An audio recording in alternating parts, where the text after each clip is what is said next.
नमस्ते सबैजनामा। म चाहिँ आज एउटा भनाइ छ नि कि अब यो योगा प्राणायाम सब गरेपछि एकदम फुर्ती आउँछ क्या हजुर जिउमा है। बिहान 2 आवर्समा आफ्नो लागि छुट्याउँछु नै, कम्प्लिटली 2 देखि 2.5 घन्टे भनौँ अझै होइन।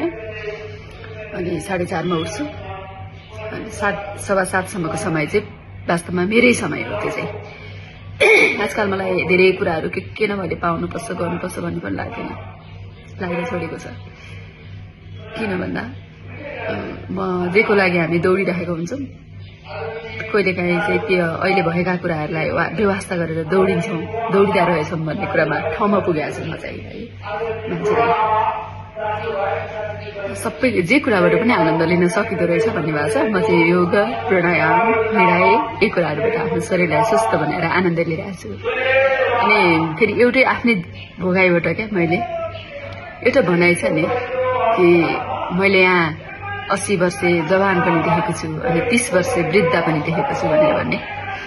म चाहिँ त्यो भोगाइ नै आफैले भोगेको मान्छे हो क्या कि 20 वर्षमा 20 देखि 27 वर्षको बिचमा मैले 27 वर्षबाट यो प्राणायाम थालेको हुँ होइन। 20 वर्षदेखि 27 वर्षको बिचमा मैले जस्तो स्वास्थ्य अवस्था मैले भोगेँ। अनि आज चाहिँ म यो उमेरमा स्वस्थ छु भन्ने फिल भएको छ कि। अनि जहाँ अलि बुढाबुढी मान्छेदेखि चाहिँ म उहाँहरूसँग कोट्याइ सोध्छु उहाँहरूको ह्याबिटहरू पहिला कस्तो थियो अहिले कस्तो छ के गर्नुहुन्छ भनेर। 80+ को मान्छे स्वस्थ देख्दा त म त झनै उहाँहरूसँग त ओहो कति कुराहरू गरेर बस्छु कि। मलाई सिक्न साह्रै मनपर्छ अनि जानेको कुरा सिकाउन पनि त्यतिकै मनपर्छ हो हजुर। अनि आज पनि अब बिहान टक्कै आजसम्म त रेगुलर हो मेरो हिँडाइ प्राणायाम भनेको त म साधै रेगुलर गर्छु, सकेसम्म गर्छु रेस्ट पिरियड भन्दा बाहेकमा। र कतै अब बाहिर यात्रामा निस्क्यो भने पनि अनुलोम विलोमहरूको हजुरको गाडीमा बसेर प्लेनमा बसेर जहाँ बसेर पनि गर्न मिल्छ। त्यो चाहिँ मलाई सक्कर छोड्न मन लाग्दैन, समय मिलाएसम्म मिलेसम्म गर्छु नै। आफूले भोगेको कुरा सबैले पाइयोस् भनेर होइन।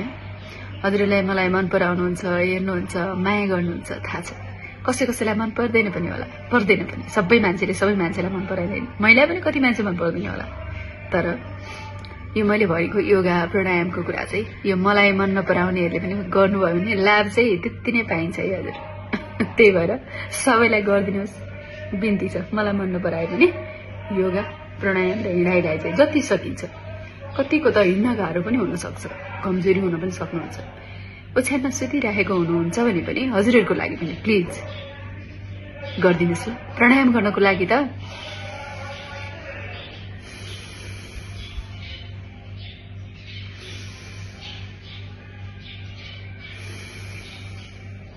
यो गर्नु त सुतेरै हुन्छ नि हजुर, उठ्नु पनि पर्दैन। गरिदिनुहोस् है त आफ्नै लागि, मेरो लागि होइन। मैले अहिले भोग गरिरहेको छु, इन्जोय गरिरहेको छु, आनन्द लिइरहेको छु है। मैले देखाएको छु धेरै मान्छेहरू योग गर्नुहुन्छ, योग शिविरहरूमा जानुहुन्छ, तर स्वास्थ्यमा बेला बेला इस्युहरू आइरहेको देख्छु।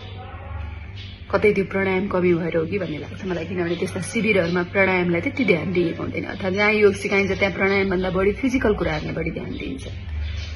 म चाहिँ बढी प्राणायामलाई ध्यान दिउँ भन्छु। अझै रोग लागिसकेको छ भने चाहिँ प्लिज प्राणायामलाई ध्यान दिउँ। हिँडेर गएर त्यहाँ गएर फिजिकल हामीले गर्नलाई सक्छौँ भने प्राणायाम गर्न त अझै सक्छौँ। त्यही भएर प्लिज प्राणायाम गर्नु होला है। हस्, थ्याङ्क यू।